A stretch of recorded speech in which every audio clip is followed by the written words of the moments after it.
નમસ્કાર, મારું નામ દીપક કોટક. મારી કંપનીનું નામ છે વી ગ્રુપ. અમે 2002થી ફાઇનાન્શિયલ સર્વિસીસ આપીએ છીએ. શું તમે કન્ફ્યુઝ છો કે તમારા 20s અને 30sમાં કેવી રીતે રોકાણ કરવું? શું તમારે પૈસા પાત્ર રિટાયરમેન્ટ થવા માગો છો? તો આ વિડીયો તમારા માટે છે. યુઝ્યુઅલી યંગ એજમાં 20s 30sમાં બધા લોકોને આઈડિયા નથી હોતો કે પોતાનું ફાઇનાન્શિયલ પ્લાનિંગ કેવી રીતે કરવું. તો એ જે નાની એજના જે વર્ષો છે એ જતા રહે છે. બટ આજે હું તમને બ્રેકડાઉન કરીશ સ્ટેપ બાય સ્ટેપ કે કેવી રીતે તમારે બચત કરવી, રોકાણ કરવું અને તમારે કેવી રીતે અલગ અલગ જેના ફેક્ટર્સ છે કે જેને ધ્યાનમાં રાખવા કે જેથી કરીને તમે તમારું રિટાયરમેન્ટ છે એકદમ સારી રીતે વ્યતીત કરી શકો.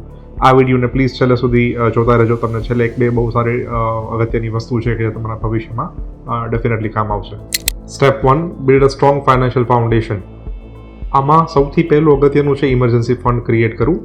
ઇમરજન્સી ફંડ એટલે કે તમે તમારા ખર્ચ હોય જે XYZ તમારો ખર્ચ હોય, ફોર એક્ઝામ્પલ 50,000નો ખર્ચ છે તો એને ગુણ્યા 6 મહિના એટલે કે 3 લાખ રૂપિયાનું ઇમરજન્સી ફંડ બનાવવું જોઈએ. એનું રીઝન એ છે કે કાલ સવારે તમારા જોબ અથવા બિઝનેસમાં કંઈ પણ અનસર્ટનિટી આવે તો તમારે એમાંથી તમે તમારો એક્સપેન્સીસ છે એને તમે એમાંથી કરી શકો. આના માટે તમે લિક્વિડ ફંડમાં અમાઉન્ટ પાર્ક કરી શકો અથવા તો જે હાયર સેવિંગ્સ એકાઉન્ટમાં ઇન્ટરેસ્ટ મળતા હોય એમાં પણ તમે એમાં તમારું રોકાણ કરી શકો.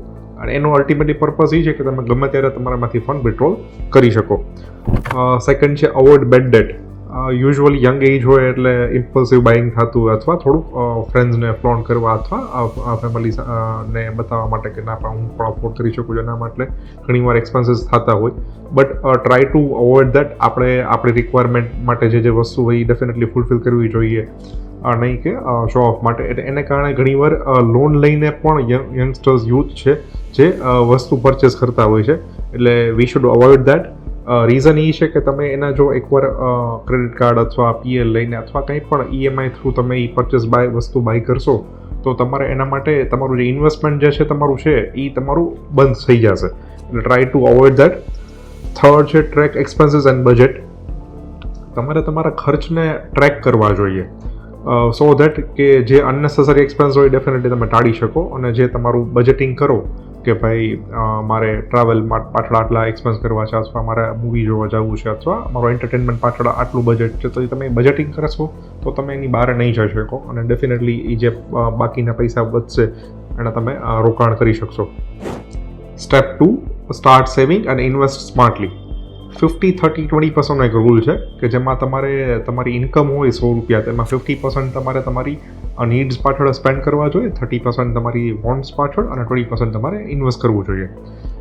નીડ્સ એટલે કે આપણી રૂટીન લાઈફસ્ટાઈલ જે છે કે રોટી કપડાં મકાન કે જે આપણી બેઝિક એસેન્શિયલ હોય એની પાછળ આપણે 50% અલોકેટ કરવું જોઈએ. 30% આપણી વોન્ટ્સ છે કે જે ફ્રેન્ડ્સ અને ફેમિલી સાથે ટ્રાવેલ કરવું, મૂવી જોવા જવું અને અથવા ડિનર માટે જવું. તો આ 30% જે છે તમારી નીડ નથી પણ એ તમારી વોન્ટ છે, તમારી ઈચ્છા છે, એના પાછળ તમારે સ્પેન્ડ કરવું જોઈએ. અને 20% છે તમારે ઇન્વેસ્ટમેન્ટ પાછળ કરવું જોઈએ કે જેથી કરીને ભવિષ્યમાં એ જ તમને પૈસા ભવિષ્યમાં તમને કામ લાગે.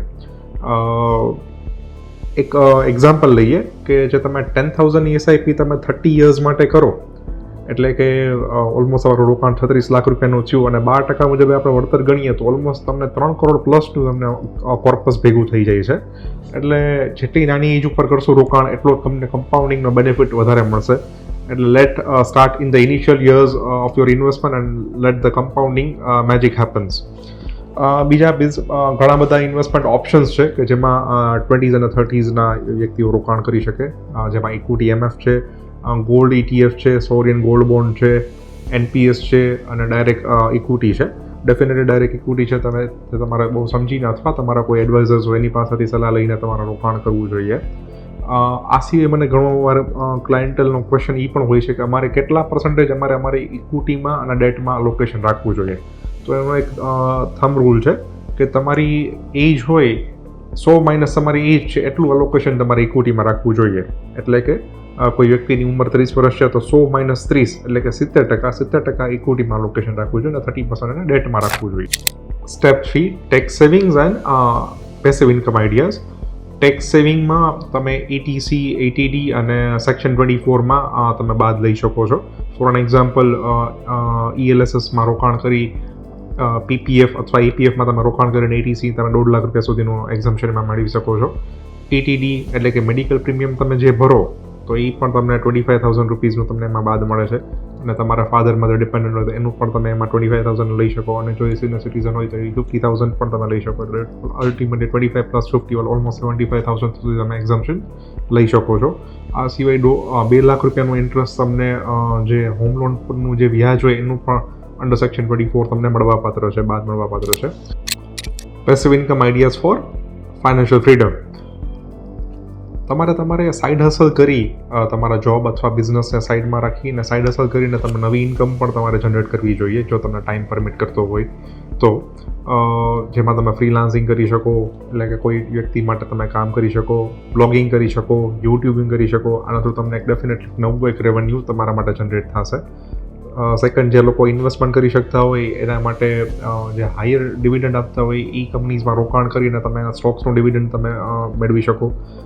આ સિવાય જે લોકો પાસે સાઇઝેબલ કોર્પસ હોય તો જે લોકો રિયલ એસ્ટેટમાં રોકાણ કરી અને કોર્પોરેટ કંપનીને લીઝિંગ કરી, લીઝ ઉપર આપી અને પ્રોપર્ટીનું ભાડું જે છે રેન્ટલ છે એના થ્રુ પણ એની એડિશનલ ઇન્કમ મેળવી શકો છો. Step 4, retirement planning four today. તમે તમારું રોકાણ NPS અથવા EPFમાં કરવું જોઈએ કે જેથી કરીને તમને ફાઇનાન્શિયલ સિક્યુરિટી મળે અને જ્યારે તમે રિટાયરમેન્ટ એજ પર આવો ત્યારે તમને ઘણું બધું સાઇઝેબલ કોર્પસ તમને કામ આવે.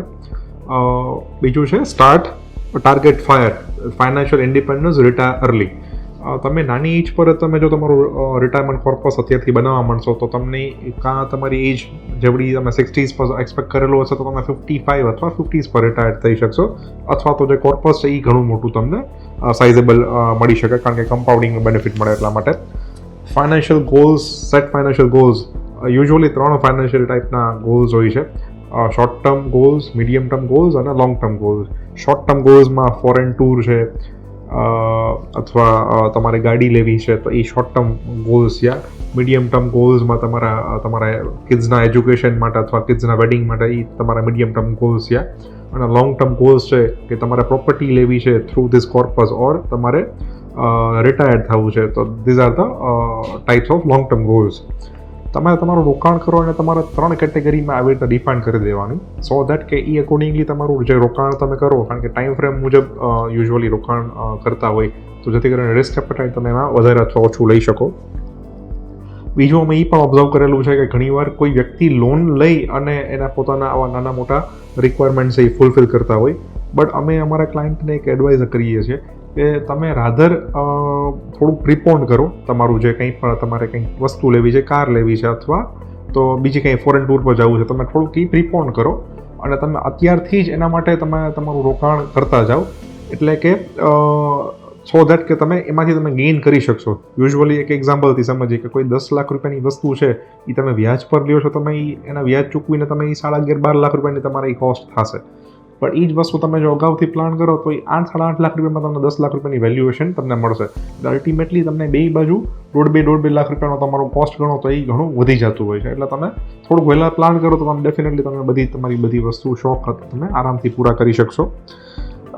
ઘણીવાર એ પણ અમને ક્વેશ્ચન હોય છે કે અમારે કેવડું કોર્પસ જોઈએ, તો એના માટે એક 6%નો એક રૂલ છે કે દાખલા તરીકે ફોર એક્ઝામ્પલ 50,000 રૂપિયાનો તમારો ખર્ચ હોય મહિને, એટલે વર્ષે 6 લાખ રૂપિયાનો થયો તો 1 કરોડ રૂપિયાનો તમારે કોર્પસ જોઈએ આજની તારીખે, એટલે એ અકોર્ડિંગલી તમે તમારું રોકાણ કરી શકો.